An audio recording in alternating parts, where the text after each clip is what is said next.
एरसमा block रे काईचरे तैयारी हेबाकु थिबा विभिन्न उपकरणर प्रशिक्षण शिविर गत 26 तारिख जिला ओडिशा जीविका मिशन रो आनुकूल्य रे एरसमा ब्लॉक रे सोमपुर और पैदा पंचायतर दुईटी काईच उत्पादक गोष्ठीर सभ्या मानंगु नै आरंभ होइथिबा प्रशिक्षण शिविर शेष होईछि जेउथिरे राज्य ऑफिस तरफरु मिस इसाई मोइज दीर्घ 15 दिन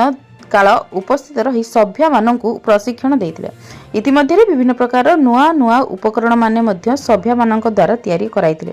शेष दिन में जिला प्रकल्प परिचालक श्री सौम्यरंजन विश्वाल समेत मंडल उन्नयन अधिकारी श्री दासरथी जेना, बीपीएम अनिता स्वाई, बीएलसी रश्मिता दास, गुणनिधि स्वाई, उल्लास सेठी और हिसाब रक्षक ज्ञानरंजन बारिक प्रमुख उपस्थित रही प्रशिक्षण नहीं समस्त सभ्या मानंकु मानपत्र देवा सहित प्रशिक्षण देइथिबा मिस इसाई मोजी को